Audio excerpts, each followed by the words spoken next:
कभी किसी और के लिए जीने का प्रयास मत करो। किसी और की दृष्टि में अच्छा बनने की चेष्टा मत करो। हम अकेले आए हैं और अकेले ही जाएंगे। हम जैसे कर्म करेंगे वैसे ही फल पाएंगे। जो बीत गया उसे भूल जाओ। जो कर रहे हो उस पर विश्वास रखो। जो होगा उसकी चिंता छोड़ दो। बस तुम्हें मात्र अपने कर्म करने हैं। पुरस्कृत करने का कार्य नियति का है। एक बार भीष्म पितामह ने श्री कृष्ण से पूछा, जल से पतला क्या है? भूमि से भारी कौन है? और अग्नि से तेज क्या है? और कौन है जो काजल से काला है? श्री कृष्ण ने मनमोहिनी मुस्कान के साथ उत्तर दिया, पितामह, जल से पतला ज्ञान है, भूमि से भारी पाप है, अग्नि से तेज क्रोध है और काजल से काला कलंक है। श्री कृष्ण कहते हैं कि परिस्थितियों से भागो मत, उनके सामने डटकर खड़े रहो, क्योंकि कर्म करना ही मानव का पहला कर्तव्य है। हम कर्मों के द्वारा ही परेशानियों से जीत सकते हैं। दुनिया नहीं जानती हम सभी का अंत यहीं पर होना है, लेकिन जो लोग इस सत्य को जानते हैं उनके सारे झगड़े एक ही बार में खत्म हो जाते हैं। जब तक आप अपनी समस्याएं एवं कठिनाइयों की वजह दूसरों को मानते रहोगे, तब तक आप अपनी समस्याओं और कठिनाइयों को मिटा नहीं सकते। आप अपना भविष्य नहीं बदल सकते, लेकिन आप अपनी आदतों को बदल सकते हैं, और निश्चित ही रूप से आपकी आदतों से आपका भविष्य बदल सकता है। अगर हम परिवर्तन के लिए किसी दूसरे व्यक्ति के आने की उम्मीद करेंगे तो परिवर्तन नहीं आएगा, बल्कि हमें खुद को उससे आगे होना होगा। जो कुछ भी तुम्हारे भाग्य में लिखा है वो अवश्य ही उचित समय पर तुम्हें मिलेगा। तुम क्यों परेशान होते हो? और जो भाग्य में नहीं है वो कभी नहीं मिलेगा। तुम व्यर्थ ही प्रयास कर रहे हो, इसलिए जो मिला है उसे उचित तरह से बिना फल की कामना किए करो, जन सफल होगा। अगर कोई आपका दिल दुखाए तो बुरा मत मानना। कुदरत का नियम है कि जिस पेड़ पर सबसे अधिक मीठे फल होते हैं उसको सबसे अधिक पत्थर पड़ते हैं। जब टूटने लगे हौसला तो बस ये याद रखना, बिना मेहनत के हासिल तक तो ताज नहीं होते। ढूंढ लेना अंधेरे में ही मंजिल, क्योंकि जुगनू कभी रोशनी के मोहताज नहीं होते। अगर लोग केवल ज़रूरत पर ही अपनों को याद करते हैं तो बुरा मत मानिए, बल्कि गर्व कीजिए, क्योंकि मोमबत्ती की याद तभी आती है जब अंधेरा होता है। समय और स्थिति कभी भी बदल सकती है, इसलिए कभी भी किसी का अपमान मत करो। माना कि आप शक्तिशाली हैं, पर समय आपसे भी अधिक शक्तिशाली है। कुछ बनना है तो पानी जैसा बनो, जो अपना रास्ता खुद बनाता है। पत्थर जैसा मत बनो जो दूसरों का भी रास्ता रोक लेता है। सभी व्यक्तियों को सज़ा से डर लगता है, सभी मौत से डरते हैं। बाकी लोगों को भी अपने जैसा ही समझे। खुद किसी जीव को ना मारे और दूसरों को भी ऐसा करने से मना करें। हर किसी के अंदर अपनी ताकत और अपनी कमजोरी होती है। मछली जंगल में दौड़ नहीं सकती और शेर पानी का राजा नहीं बन सकता, इसलिए अहमियत सभी को देनी चाहिए। श्री कृष्ण कहते हैं, कर्म पर ही तुम्हारा अधिकार है, लेकिन कर्म के फलों पे कभी नहीं। इसलिए कर्म को फल के लिए मत करो, ना ही काम करने में तुम्हारी आसक्ति हो। क्रोध से मनुष्य की मति मारी जाती है, जिससे स्मृति भ्रमित हो जाती है। इस स्मृति भ्रमित हो जाने से मनुष्य की बुद्धि नष्ट हो जाती है, और बुद्धि का नाश हो जाने पर मनुष्य खुद अपना ही नाश कर बैठता है। आप कोई भी हो, संसार में आए हो तो संघर्ष हमेशा रहेगा। श्री कृष्ण ने हर परिस्थितियों को जिया और जीता। समय और ज़रूरत बदलते ही सबके चेहरे बेनकाब हो जाते हैं।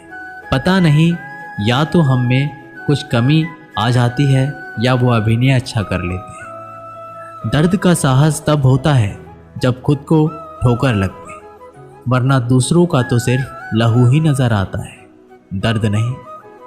लोग कहते हैं जिंदगी मिली है अपने हिसाब से जीने के लिए, लेकिन वही लोग सुबह होते ही किसी और के हिसाब से जीने चले जाते हैं।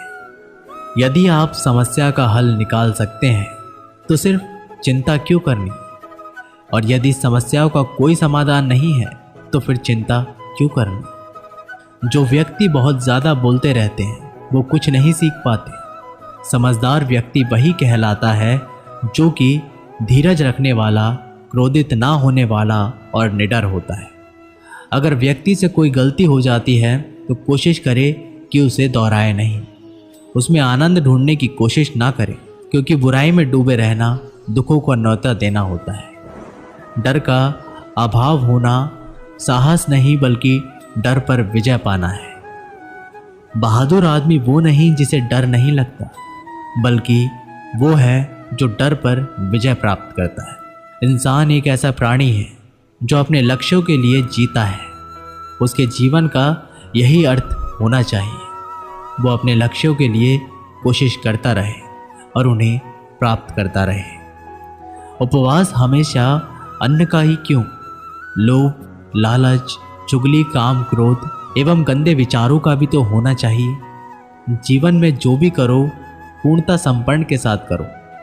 प्रेम करो तो मीरा की तरह, प्रतीक्षा करो तो सबरी की तरह, भक्ति करो तो हनुमान की तरह, और अगर शिष्य बनो तो अर्जुन की तरह। जीवन में आपसे कौन मिलेगा ये समय तय करेगा। जीवन में आप किससे मिलेंगे ये आपका दिल तय करेगा।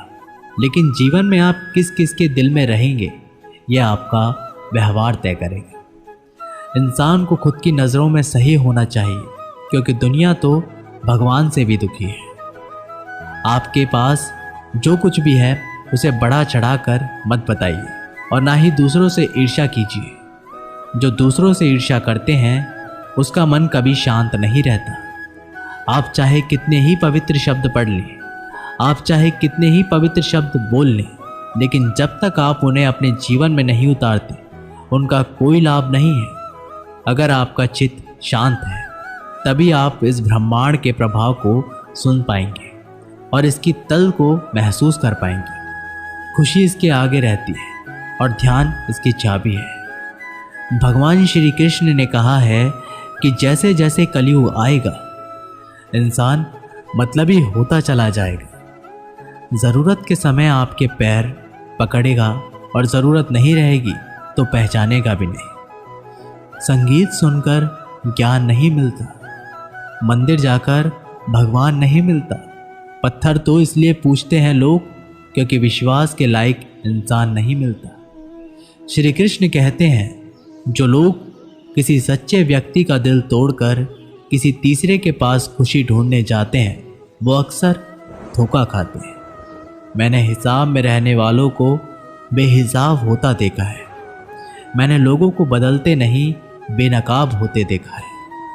कल रात जिंदगी मेरे सपने में आई थी और कहा कब तक चलेगा किसी और के पीछे, अब खुद के पीछे चलना भी सीख ले। आजकल सब यही करते रहते हैं कि वक्त नहीं मिलता। मुझे समझ नहीं आता कि बिजी वक्त हो गया है या आदमी। जिंदगी को मीठा बनाने के लिए अक्सर सही वक्त पे कड़वे घूंट पीने बहुत ज़रूरी होते हैं। बाद में बस यादें आती हैं, वक्त नहीं। इसलिए जी लो हर एक लम्हा गुजर जाने से पहले। कुछ इस तरह से मैंने अपनी ज़िंदगी आसान बना ली। किसी को माफ़ कर दिया और किसी से माफ़ी मांग ली। जीवन में सुख दुख आते हैं और चले जाते हैं, लेकिन इन आने जाने के बीच में कहीं एक सुख ऐसा होता है जो कभी नहीं आता और कोई एक दुख ऐसा होता है जो कभी नहीं जाता। जो पिता के पैरों को छूता है वो कभी गरीब नहीं होता। जो माँ के पैरों को छूता है वो कभी बदनसीब नहीं होता। जो भाई के पैरों को छूता है वो कभी उदास नहीं होता या फिर दुखी नहीं होता। जो बहन के पैरों को छूता है वो कभी चरित्रहीन नहीं होता। संसार में परेशानी देने वाले की हस्ती कितनी भी बड़ी क्यों ना हो, पर भगवान की कृपा दृष्टि से बड़ी कभी नहीं हो सकती। मनुष्य अकेला पाप करता है और बहुत से लोग उनका आनंद उठाते हैं। आनंद उठाने वाले तो बच जाते हैं, किंतु पाप करने वाला दोष का भागी होता है। जीवन के दुखद और परिवर्तनशील पड़ाव को पार करने का एक ही मार्ग है, अपने धैर्य का अनंत विस्तार कर लो। हम शिकायत कर सकते हैं क्योंकि गुलाब की झाड़ियों में कांटे हैं, या फिर खुश हो सकते हैं क्योंकि कांटों की झाड़ियों में गुलाब है। सत्य हर बार शुभ और मंगलकारी नहीं हो सकता, और झूठ भी हर बार अशुभ और अमंगलकारी नहीं हो सकता।